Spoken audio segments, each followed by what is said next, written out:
বন্ধুরা, আজ আবার আরেকটি রেসিপি নিয়ে চলে এসেছি। আজ নিয়ে এসেছি করলার একটি অত্যন্ত সুস্বাদু রেসিপি। দেখুন, আপনাদেরও নিশ্চয়ই ভালো লাগবে। এর জন্য প্রথমেই নিয়ে নেব করলা। করলাগুলোকে এরকমভাবে একটু মোটা করে গোল গোল করে কেটে নিয়েছি, আর ভেতরের দানাগুলো সব ফেলে দিয়েছি।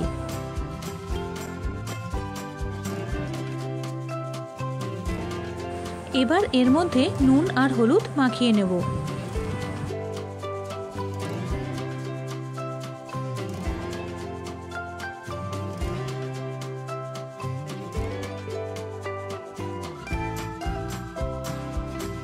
নুন হলুদ খুব ভালো করে মাখিয়ে নিতে হবে, যাতে প্রত্যেকটা করলার গায়ে ভালোভাবে নুন আর হলুদ মিশে যায়।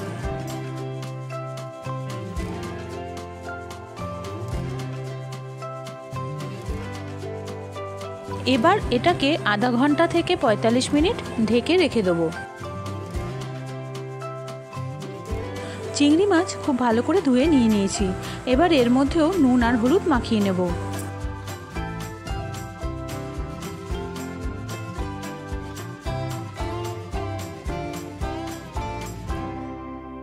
নিয়ে নিয়েছি 2 টেবিল চামচের একটু বেশি সর্ষে। এবার এতে অল্প জল আর 2টো লঙ্কা দিয়ে আধা ঘন্টার জন্য ভিজিয়ে রেখে দেবো।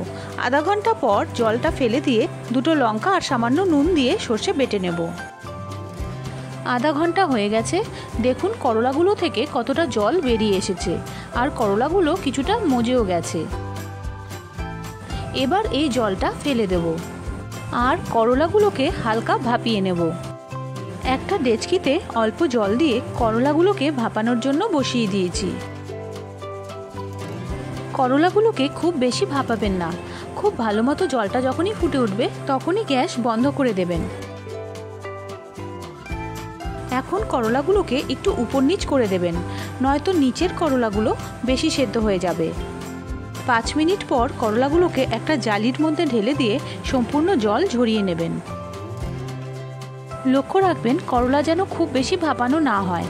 দেখুন আমি যেরকম ভাপিয়েছি তাতে করলা মোটামুটি শক্তই আছে।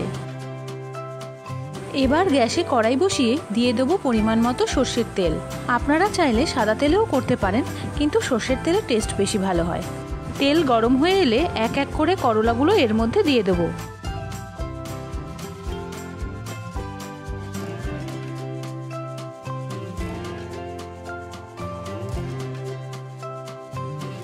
এবার করলাগুলোকে উল্টে পাল্টে দিয়ে হালকা করে ভেজে নেব।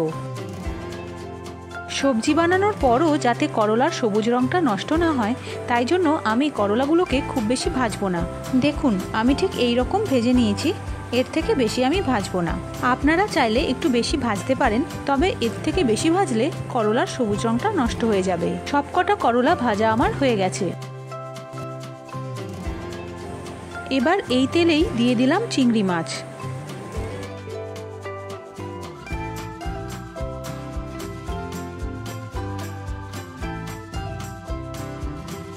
চিংড়ি মাছগুলোকে একটু উল্টে পাল্টে দিয়ে ঢেকে দেবো 1 মিনিটের জন্য।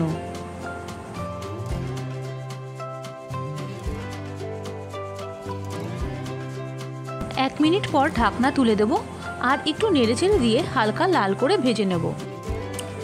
চিংড়ি মাছ বেশি ভাজবেন না, চিংড়ি মাছ যত বেশি ভাজবেন তত চিংড়ি মাছ শক্ত হয়ে যাবে। চিংড়ি মাছ ভাজা হয়ে গেছে। এবার এর মধ্যে ভেজে রাখা করলাগুলো দিয়ে দেব।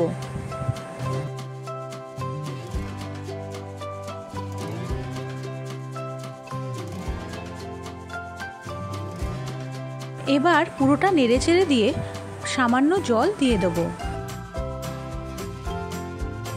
এখন গ্যাসের আঁচ হালকা করে দেব, আর ঢেকে দেবো মিনিট 2-এর জন্য। মিনিট 2 বাদে ঢাকনা তুলে একটু নেড়ে চেড়ে দেব।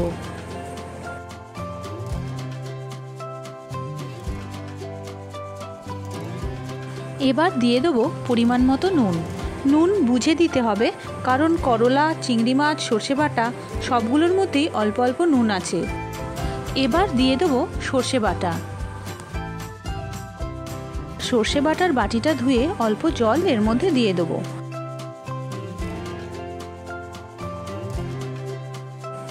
ভালো করে একটু নেড়ে চেড়ে সর্ষেটা মিশিয়ে দেবো। করলাগুলোকে 30 মিনিট নুন হলুদ মাখিয়ে রেখে দিন। 30 মিনিট পর যে জলটা বেরোবে সেটা ফেলে দেবেন। তারপর করলাগুলোকে একটু হালকা ভাপিয়ে নেবেন আর এই ভাপানোর জলটাও সম্পূর্ণ ফেলে দেবেন। এই প্রসেসটা করলে করলার তিতো অনেকটাই কেটে যাবে। এবার দিয়ে দেবো কয়েকটা চেরা কাঁচা লঙ্কা। এখন 2 মিনিটের জন্য ঢেকে দেবো আর গ্যাসের আঁচ মাঝারি করে দেবো।